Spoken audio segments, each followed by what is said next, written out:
This is a conversation with Twig Wheeler. Hi, Twig. Hi there, Serge. So, how do we start this? What would be the good first question for this conversation? Well, how about that question, what if everybody knew? Meaning, what if everybody knew about SE? Yeah. So what if everybody knew about SE? What if we could spread the word more? Right. I'm always very, very curious what people would do. Each and every person comes into the office or meet them on the ski slopes or in an airplane or at a training, professional training, whatever. Like, different people take it in so many different directions. Some people take it into themselves. Some people take it into trying to share it with others. Like, it's a major thing that I like to work on. Some people like to take it into their therapy practice. So, I don't know. I'm curious. I want to get inside that question with you, with other people. What would it be like if everybody knew about this? Yeah. So maybe that's a moment of inviting people who listen to this to ask themselves the question.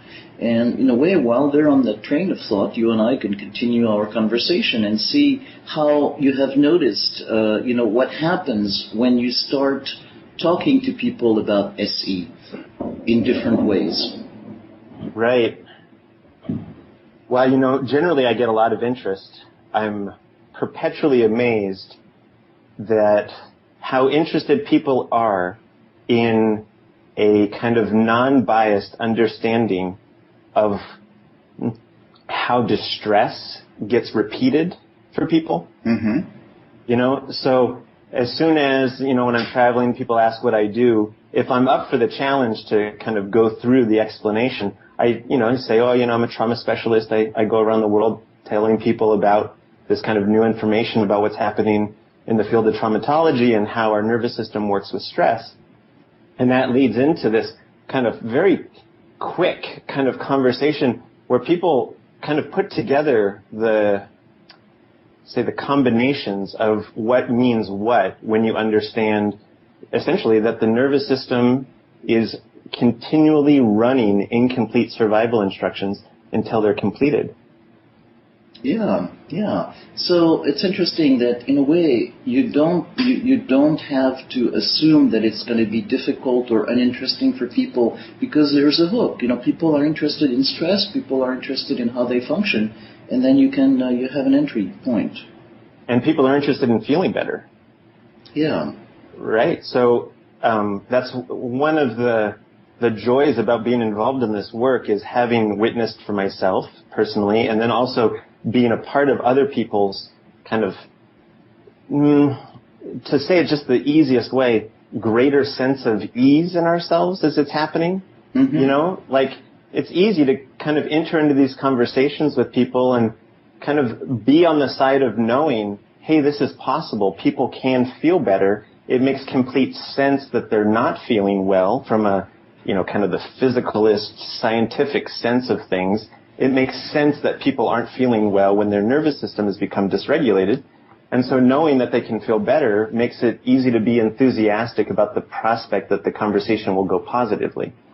Yeah. So it is possible to feel better. You don't have to settle for dysfunction. You don't have to settle for stress. You don't have to settle for, this uncomfortable sense. And you give a reason why. Yeah, the way you lay it out there, I think that's part of what I'm curious about, this idea of like, what if everybody knew? Because I think the assumptions that you just identified that we hold as somatic experiencing practitioners and maybe just as people informed about the new traumatology in general, we hold that belief that stress isn't something that has to happen or it isn't something that has to be maintained. And I think that in a general way, society at large kind of has the presumption that the best you can do is kind of manage these symptoms that we have. We can take drugs and we can do alternative care and we can do lots and lots of things to manage this. And so I'm curious, what would it be like if everybody knew that there's actually a process inside the nervous system that's waiting to happen that if facilitated properly and allowed to complete, then that management would be far less necessary. Yeah. So just a sense of, instead of stress management, and all the sense of burden and a sense of restrictions and heaviness that comes with it replaced by allowing that normal response of the organism. Yeah, what an idea. What an idea that our organisms have this kind of organic intelligence, as some people are calling it, this idea about itself of how to self-regulate and how to maintain a sense of homeostatic well-being unless you're immediately threatened, as it were. And to think that there would be a way that we could re-enter or enter into that process. And it's nice to be able to share with people that I think we're starting to find that. It's being uncovered as we go along together. Yeah. So, as I'm listening to you talk, I have a sense of maybe voicing some comments about that among the continuum of people, you are somebody who is comfortable expressing yourself in front of audiences, in terms of performance pieces, in terms of being part of the faculty and training and talking. And not everybody who is an SEP has that same degree of ease of expressing themselves in public. So maybe using part of the SE approach and understanding the concept of titration, we can talk a little bit about ways in which people don't have to think of it as an all or nothing situation, but ways in which people can connect more with other people about what they know. That's an absolutely lovely expression or conversation that you just brought up there. If you were to kind of go into the theory and what the theory has to offer, and then go into this question, well, what if people knew? A big part of what would happen for people to know is simply the experience of being contacted by what we call SE. Whether that's the ideas, being comfortable sharing the ideas, or even kind of sharing the type of presence that we're learning how to cultivate. Yeah. Right? Even the kind of responses to people who are, say, stressed out in line and how we might deal with them, or mothers that are getting off the airplane and how we might, offer to help a little bit. And we don't have to go into anything about how stress works and how you need extra support, but in order to just offer a little bit of support at the right kind of time is a way of spreading the inside information inside of SE. And of course, everybody has kind of got their way of getting at this information. Some people say, I get it really intuitively. Other people, I read that heavy science stuff from Porges and that's really when it clicked. It's like everybody's got their kind of entry point into this thing that is an essential part of us, this kind of ability to track and participate with our nervous system process. The way that people find their niche for sharing it with others, their children, their spouses, even just sharing it with themselves repeatedly. Oh yeah, that's why you're doing that. Oh yeah, that's okay that that's happening because it makes sense, because it's going to move to and change to something else.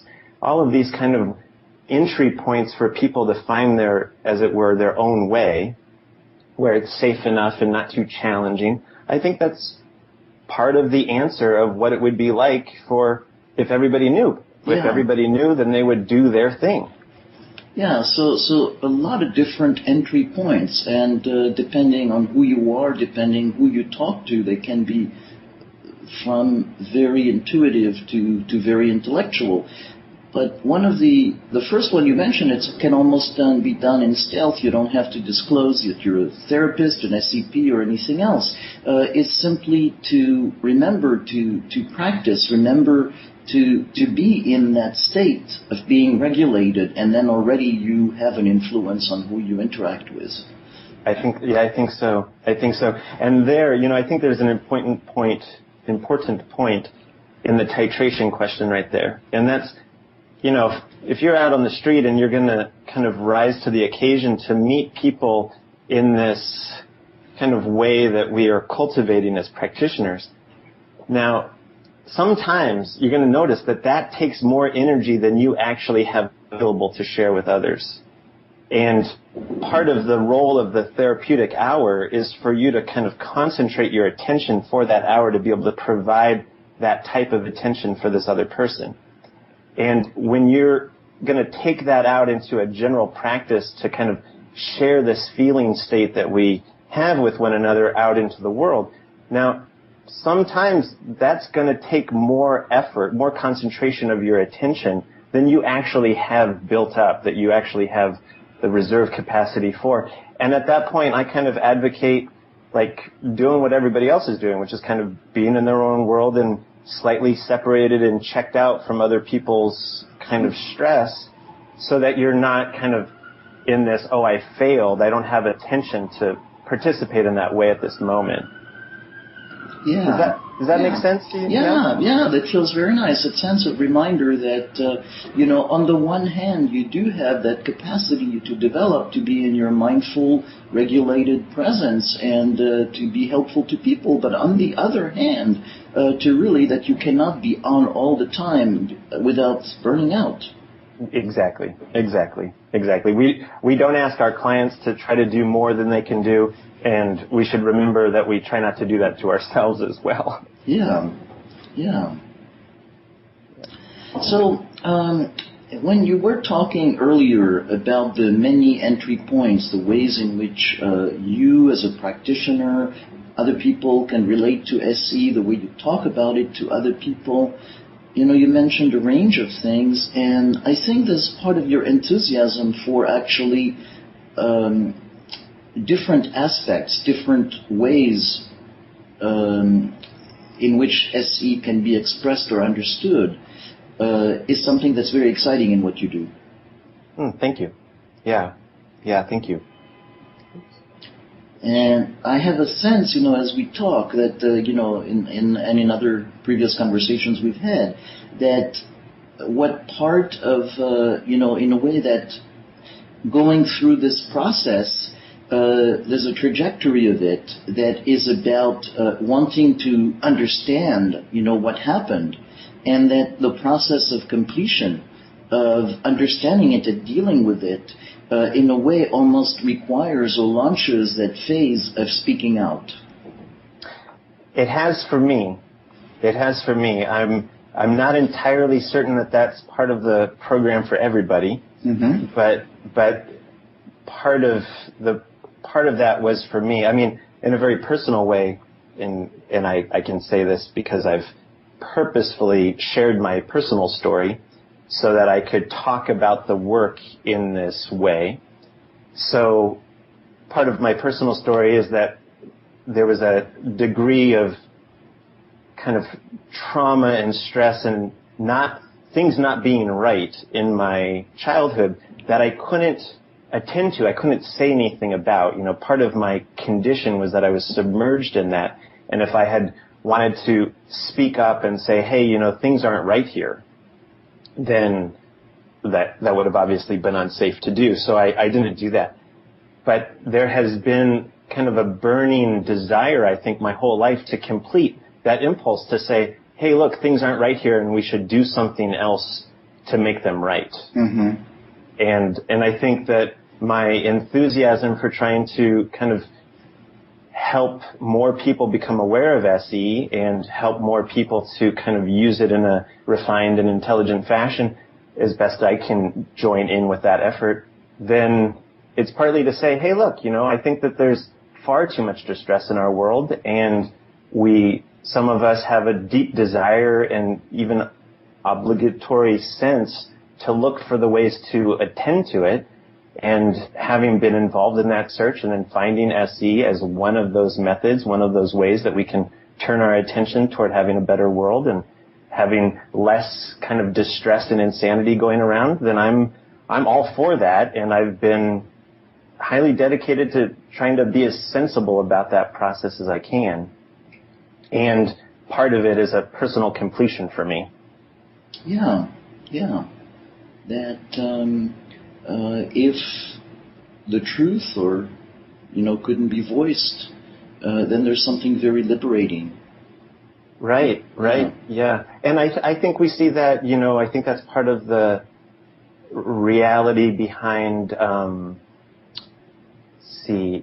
drama therapy, right? Where people are doing theatrical skits, there's, and they're kind of acting out, they're personifying their experience. And there's a deep healing in being able to say, hey, this actually happened and it's not okay. And I think we see that in our offices all the time. Some people, it kind of becomes part of their goal and they reach out into society to do that. Some people just need to write it in their journal. And within that range of people getting the satisfaction that they need from the action, then that's where that completion lies. And, probably I go on to doing something very different after completing this part.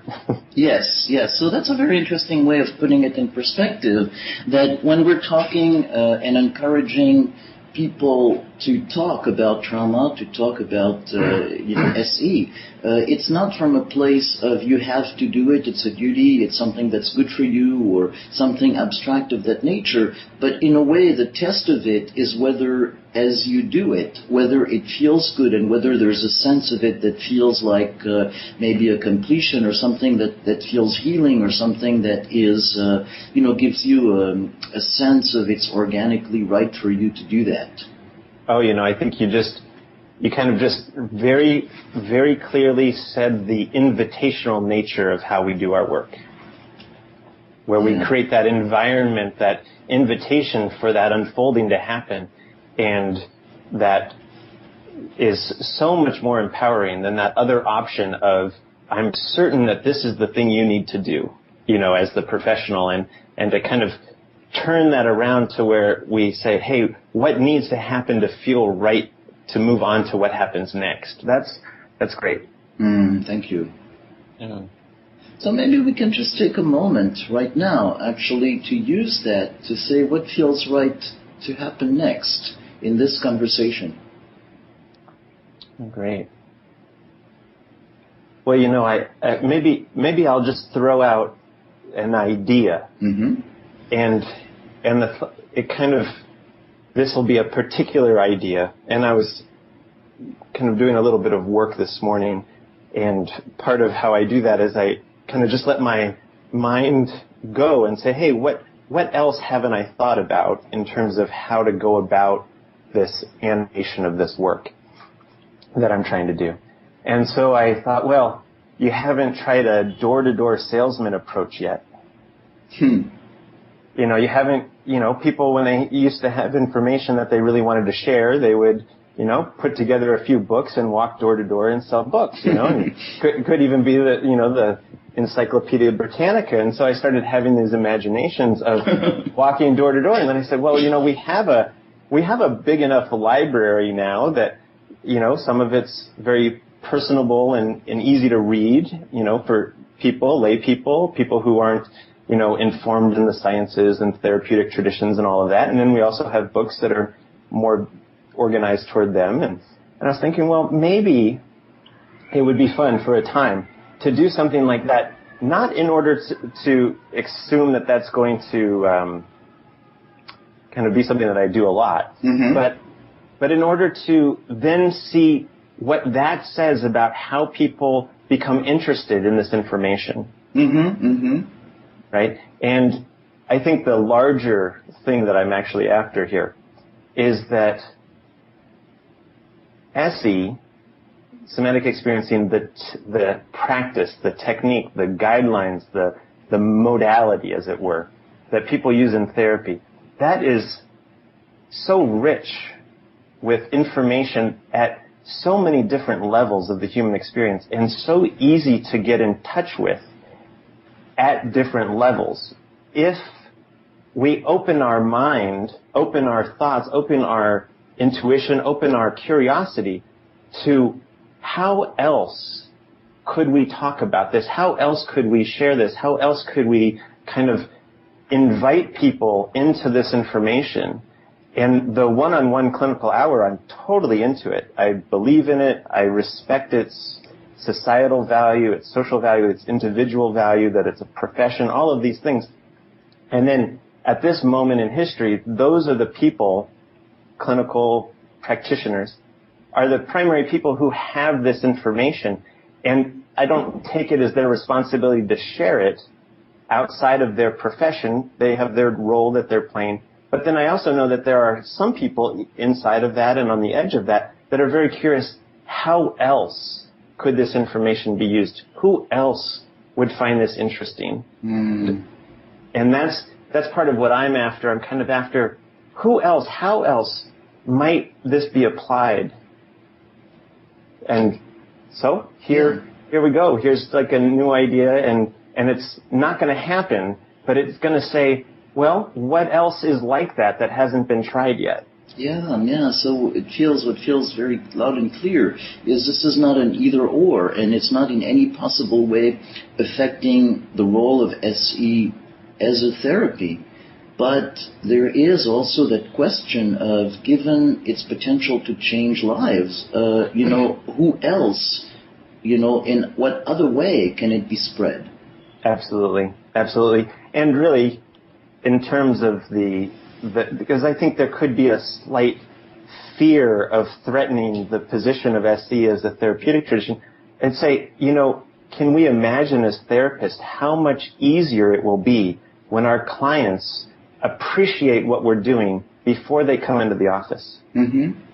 Right? Because, I do a lot of consultation, and I am certain that the majority of the consultation I do is around the question, how do I get my clients to be willing to participate in this and I'll fill in the kind of the blank that people are generally coming to me to understand, when their clients are actually coming into their office with a preconceived notion about what their therapeutic session should look like. Yeah. Whether they're coming in they're coming in for body work, they expect a mechanic to come in and kind of manipulate the tissue to make everything right again. And if they're coming into psychotherapy, it's to come in and kind of launch into everything that's wrong. Right? And in both cases, and maybe it's more complex in both of those, but certainly there's this kind of cultural bias about what we're doing in therapy, and SE, frankly, it bucks most of those things. Yeah. And when people become invested in what it does on its own and become invested in the difference of what happens in the sessions, then it's much easier on the therapist and more successful for the client. So I think that, in fact, a great place for us to put our attention, or at least that the SE community could put its attention toward improving our practice, would be actually to inform the public. Yeah. So it comes off as really, in a way, building a larger resource. It's not just the individual resource of an individual client, but understanding that our job as individual therapists with an individual client is much easier when this person has already, in a way, some education, some expectations that are more geared to understanding SE. Precisely. More congruent with understanding what's happening here, much easier to participate with it. Yeah. And I think that's an experience that all of us have had, of having people in our office coming with a very, very set ideas of what should happen in therapy, what the therapist should do, what they themselves should be doing, and that a lot of our time is actually spent in educating people and being a little bit different in the session. Exactly. And I think that's one of the potent things that's happening right now. If we look around, we see this wave coming with the whole SE experience, where more and more people are talking about this particular modality and similar modalities that are kind of approaching similar ideas. And we're starting to get blogs and all kinds of interviews and this kind of explosion. And the information is, I hope, going to start to spread out toward the general public as well, and maintain the high quality of conversation amongst the professionals, but also start to kind of look for that way to communicate these ideas out into the public. And that's one of the, if I could say, what are the things that I'm working on, that's one of them. And that was, Yeah, so that feels great, and I think when you talk about it this way, it also helps clarify whatever confusion there might be about, any threat to the seriousness of handling SE as a serious therapeutic modality and the discourse within the community of therapists or body workers about using it as an approach. But this would be on a par with maybe changing the cultural cliche of the person lying in a couch with a psychoanalyst taking notes being what happens in a session, with something else about what healing is about, and something that's actually more appropriate to the scientific discourse that there is about how the human mind and the nervous system functions. Well, exactly, and taking that same motif, it's a little bit like asking our profession, our community, to become differentiated in what's what. For us to, in fact, Peter Levine himself and Maggie Klein, they've done exactly this, where they've kind of created a professional book when they have their children's book, right? Mm-hmm. The working with children. And then they've also got a public book, a book that's directly geared for the general public, trauma-proofing your children, trauma-proofing your kids, mm-hmm. right? And when you look at that, they're taking this information that is readily accessible to parents and making that part available, and then also kind of, maintaining the specialization that is required in the high level of capacity that therapists have to attain in order to be of service in places where just the immediate awareness of these themes isn't enough. So we need more help. And as far as I can see, there's enough distress to go around for plenty of people to be involved as specialists in this work, at the same time as the general public has a greater understanding not only of what the organization of the kind of SE hour is like, but also what it's like to, say, treat your friends and loved ones who have just fallen slightly differently so that they're less likely to accumulate stress from that. Yeah. Yeah. So, as you describe this, I'm excited about the idea of this conversation that we're having being a starting point, and inviting people to think about it and to share their experiences and ideas about that topic. Absolutely. I'm sure that there's more ideas than we've ever imagined when we start to think, how do we get broad about helping this become a cultural motif rather than simply a therapeutic modality that kind of sits in one part of the world. One part of the world meaning, frankly, where it's at right now is the dominant use of it, of course, is in the single hour, high fee that the majority of the population can't afford. Yeah. So there's a sense for all of us to think that in a way, we're changing the world in a way one person at a time, and that's our job as a therapist, as a body worker. But there is also a part of really that exciting sense of being part of a current of ideas, a current of an approach to life that has the potential to change the world in a larger way. It's interesting, huh? To just what a lucky stroke. Yeah. It's a lucky stroke. In my opinion, SE has a greater potency than a great number of other things that I could be putting my attention to, and I think that's the reason why it keeps me here, mm-hmm. and why I've been so as involved as I have been.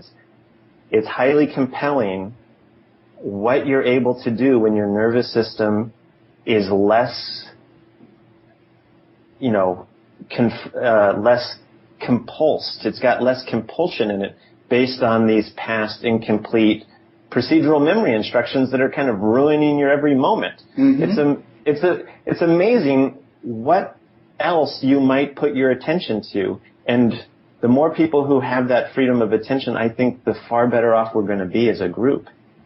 Yeah, yeah. What if instead of carrying a 50-pound backpack with you during the marathon, you were able to shed it?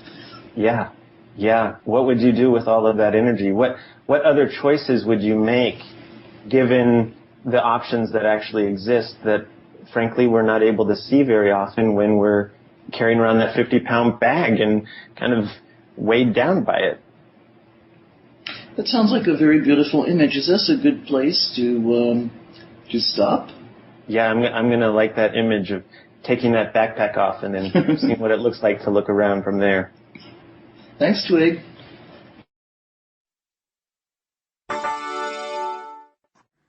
This recording is part of the Proactive Mindfulness podcast. We explore how to be more present and engaged in our lives and how to make lasting change. This is a contemporary take on mindfulness informed by embodied therapy and the polyvagal theory. You can find more articles and videos on the website proactivemindfulness.com.